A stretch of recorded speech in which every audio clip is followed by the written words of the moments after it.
હું આપણે પર્સન્ટેજનું થોડું સહેલું લેવલ જોયું, હવે થોડું હાર્ડ લેવલ જોઈ લઈએ. જો પરીક્ષામાં પ્રશ્ન આવા પૂછાય તો તમને ખ્યાલ આવે. થોડી હાર્ડનેસ આ વિડીયોની અંદર થોડી વધુ છે, તમને પણ પ્રેક્ટિસમાં મજા આવશે. Let's start the video. First question. જો તમે મારી ચેનલ પર નવા હોય તો please subscribe my channel. It will help you out to prepare the examination. પહેલો પ્રશ્ન. એક સંખ્યા 25% વધે તો 500 બને છે, તો મૂળ સંખ્યા કેટલી હશે? હવે સામાન્ય રીતે કોઈ દાખલો ગણવા બેસે, બરાબર, 25% વધે તો 500 બને છે, તો મૂળ સંખ્યા કેટલી હશે? જવાબ આવી જ જશે. તમે લાંબી રીતથી ગણશો કે ટૂંકી રીતથી ગણશો, જવાબ આવી જશે.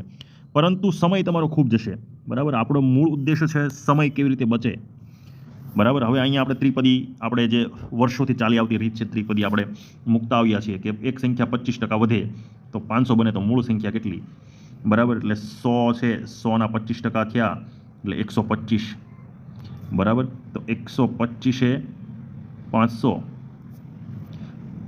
તો 100 એ મૂળ સંખ્યા શોધવાની, તો 100 એ કેટલી, બરાબર.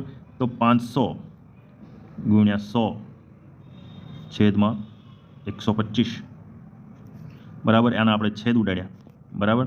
તો 25 ચોક 100, બરાબર, અને 100 400 જવાબ આવે. આ રીતે, આ સામાન્ય રીત છે. આ રીત કરશો તો આવી તો જશે જવાબ, પરંતુ તમારો સમય ઘણો બધો થશે, વેસ્ટ જશે.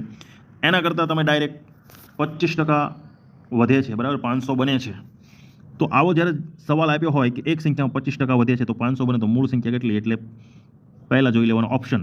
ઓપ્શનમાં પણ પહેલાં જે ફૂલ ઓપ્શન હોય એ જોવાનો કે આમાં ફૂલ કયો છે, તો 400, બરાબર. તો 400 છે, 400ના 25% કેટલા, બરાબર. 400ના 25% થાય 100. હા, તો 400માં 100 જાય તો 500 થાય, બરાબર. Right answer. ઝડપથી જવાબ આવી ગયો, બરાબર. તો આ રીતે તમે કરશો તો તમારો જવાબ તાત્કાલિક આવી જશે, તમારો સમય નહીં બગડે. તમારો સમય બચાવવાનો છે.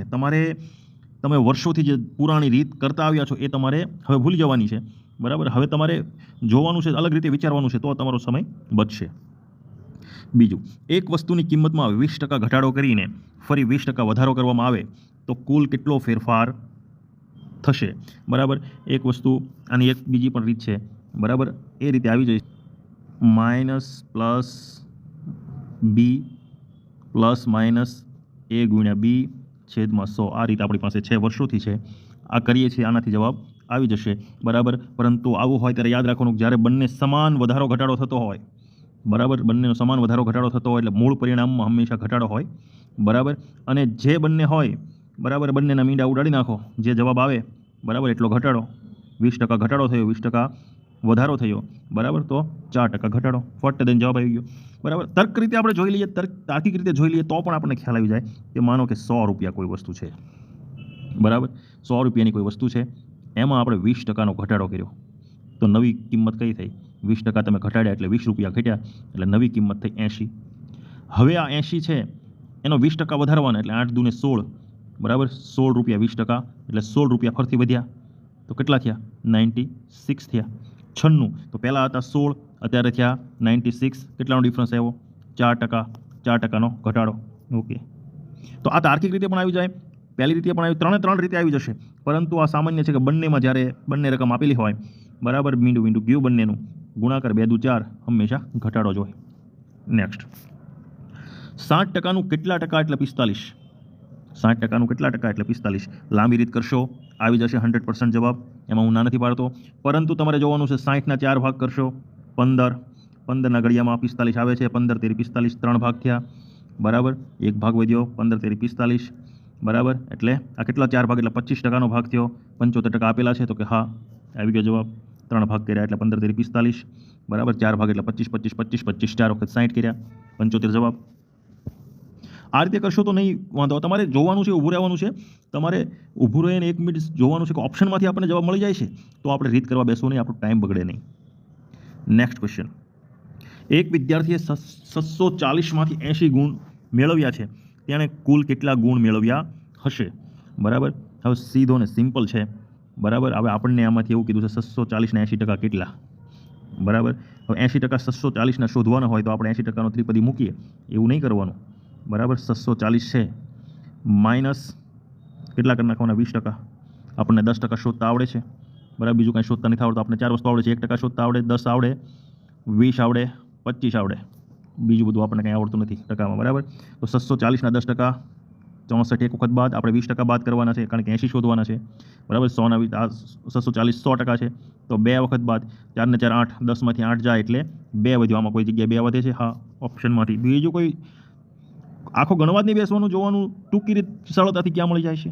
નેક્સ્ટ ક્વેશ્ચન, એક સંખ્યામાં 40% ઘટાડો કર્યા પછી નવી સંખ્યા 360 બને છે, તો મૂળ સંખ્યા કેટલી હશે?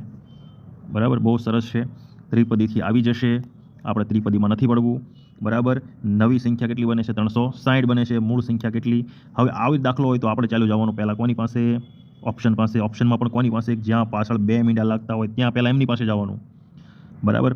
તો પહેલાં 500ને લીધા, બરાબર. એક સંખ્યામાં 40%નો ઘટાડો કર્યા પછી, બરાબર. 500ના 40% એટલે, બરાબર, 500ના 40% એટલે હું 10% આપણને આવડે, એટલે 500ના 40% 200.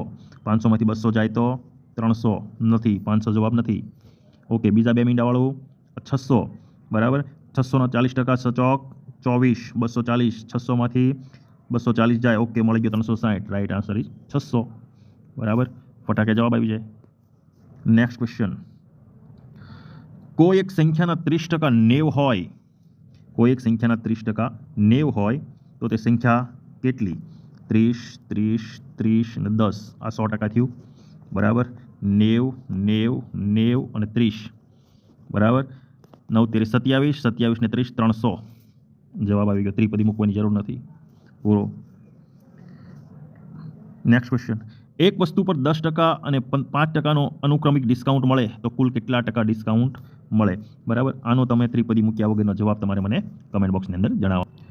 એક સંખ્યામાં 60% વધી અને 60% ઘટી, નેટ ફેરફાર કેટલો થાય? સેમ ક્વેશ્ચન ઉપર જેવો છે. શું કરવાનું છે? સરખું છે એટલે હંમેશા ઘટાડો જ હોય. મીંડું મીંડું ગયું, છાંયે છાંયે 36, બરાબર. 36% ઘટાડો, પતી ગયો જવાબ. નેક્સ્ટ ક્વેશ્ચન, એક સંખ્યા પ્રથમ 20% ઘટે છે અને પછી 25% વધે છે, તો નેટ ફેરફાર કેટલો થશે? બરાબર, આપણે ગણી લઈએ. 100, બરાબર. ઘટાડો કેટલો? 20% એટલે 80 થયો, બરાબર. વધારો કેટલો? 25%, બરાબર. 25% વધારો કરશો, 80ના 25% કેટલા થશે? 20, બરાબર. તો 20, તો ફરીથી 80 અને 20 કેટલા થઈ ગયા? 100. તો 100 હતા ને 100 થઈ ગયા, કોઈ પણ પ્રકારનો નહીં થાય. દાખલો ગણશો તો મળી જશે, પણ આ રીતે કરશો તમને ઝડપથી થશે.